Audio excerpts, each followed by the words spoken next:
I wanted to talk about overcoming abandonment issues. I actually watched an episode of Paternity Court today. It's one of my favorite shows. And I was watching this young man who had a story that was similar to mine's, actually. It was amazing to actually see it because if you look at him, he did not look through. So it really caught my attention and it was very emotional. I wanted to just speak about overcoming abandonment issues, coming from a place where were born into it. And what I mean by born into it is that not knowing your mother, not knowing your father, or knowing one or the other, but they're not being present in your life. As you get older, you may feel like they didn't care, or you were a burden, or why you didn't want me, or what was it about me that caused you to not be a part of my life. And then you all of a sudden you grow up to be this awesome person. You're married, you have a child, or you have children. Um, you finish school. You do everything you possibly can do to stay sane and to overcome those challenging obstacles. Furthermore, with that being said, the only thing about that is you have everybody around you that see those good things that you are doing, but they will look at it as if, oh, well, you made it out. So many words. You made it out. You didn't end up in this situation. You didn't end up in that situation, or it's someone else out there that are worse in a worse position than you are. At the same time, with my own situation, I'm one of those that never knew my biological mom. Father isn't present in my life the way he should be. Graduated, the mother and father, they were not present. Um, Different things, graduated from the academy. They were not there to support me and be happy for me. At the same time, I don't make it as if I'm a victim. It is a part of my life. It is a part of my story, and it is something that make me the woman that I am today. And I share that every day.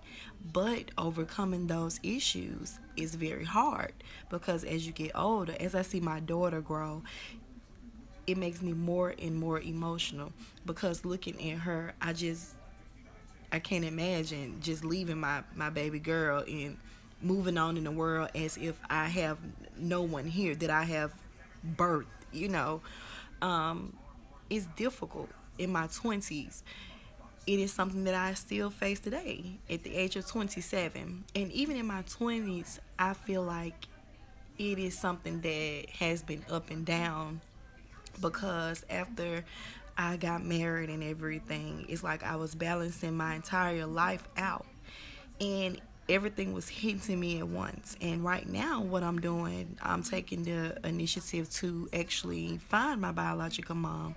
I also have siblings out there that I don't know. So I feel like now I'm in a place where I need to find them. So I'm putting everything aside. I'm getting out, standing out my own way to try to search for them because it's for me, but it's more so for my daughter because I want her to grow up to know where she come from, her bloodline, her features.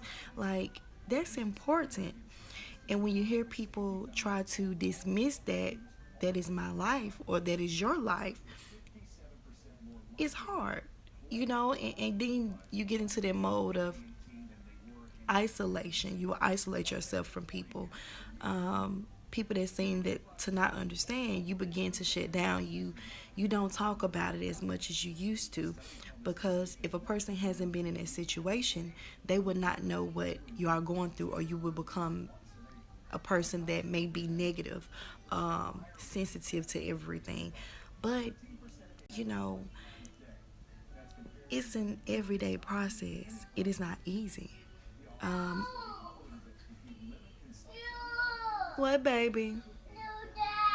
Okay, I will get it. Okay, I get it, baby. What, baby? See, just like now. Circle. Huh? Circle. Circle.